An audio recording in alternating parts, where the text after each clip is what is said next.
ஒரு டீ விலை 1,00,000 ரூபாய்க்கு மேலையா? என்னங்க சொல்றீங்க அப்படின்னு இத கேட்கும் போதே நமக்கு தலையே சுத்தும். எஸ், ஒரு டீ 1,00,000 ரூபாய்க்கு மேல விற்கப்படுது. அது தங்க டீ அப்படின்னு சொல்லப்படுது. இப்படி ஒரு டீயா? கேட்கவே வித்தியாசமா இருக்கே. எதுக்காக இவ்வளவு விலை? தங்க டீனா என்ன? அது எங்க விற்கப்படுது? வாங்க டீடைலா பார்க்கலாம். துபாயில இந்திய வம்சாவளியை சேர்ந்த ஒரு கெஃபேல தான் இப்படி ஒரு டீ 1,00,000 ரூபாய்க்கு மேல விற்கப்படுது.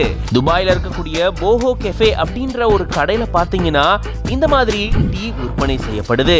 இந்த டீ பார்க்கவே கொஞ்சம் வித்தியாசமா இருக்கு. அதாவது டீ டேஸ்ட் எல்லாமே எப்பயும் போல இருக்கிறது தான், ஆனா அது கொடுக்கப்படக்கூடிய விதம் தான் வித்தியாசமானதா இருக்கு.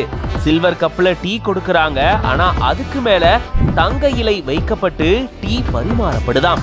அதனாலதான் அந்த ஊர் மதிப்புப்படி துபாய் வேல்யூவான 5000 திராம்ஸ்க்கு விற்கப்படுது.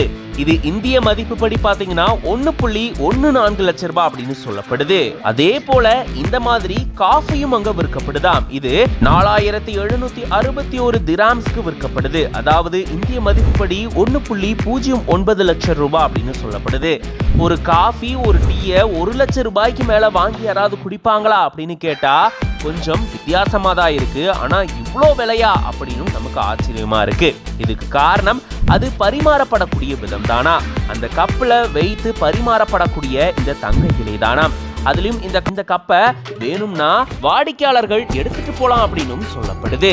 இது மட்டும் இல்லாம அங்க தங்க தண்ணீர் விற்கப்படுறது பலரையும் ஆச்சரியத்துல ஆழ்த்திருக்கு. அதிகபட்ச ஒரு டீயை நம்ம இந்தியால ஸ்டார் ஹோட்டல்ல ஒரு 500 ரூபாய் 700 ரூபாய்க்கு நம்ம குடிச்சிருப்போம். ஆனா துபாயில இந்த கெஃபேல ஒரு டீ 1,00,000 ரூபாய்க்கு மேல விற்கப்படுது. கேட்கவே ஆச்சரியமா இருக்குல்ல? நீங்க எந்த அளவுக்கு ஆச்சரியப்பட்டீங்க அப்படின்றத கமெண்ட்ஸ்ல சொல்லுங்க. மேலும் இந்த மாதிரி நிறைய நியூஸ்க்கு மறக்காம பிஹைண்ட் நோட்ஸ் பேஜை ஃபாலோ பண்ணிக்கோங்க.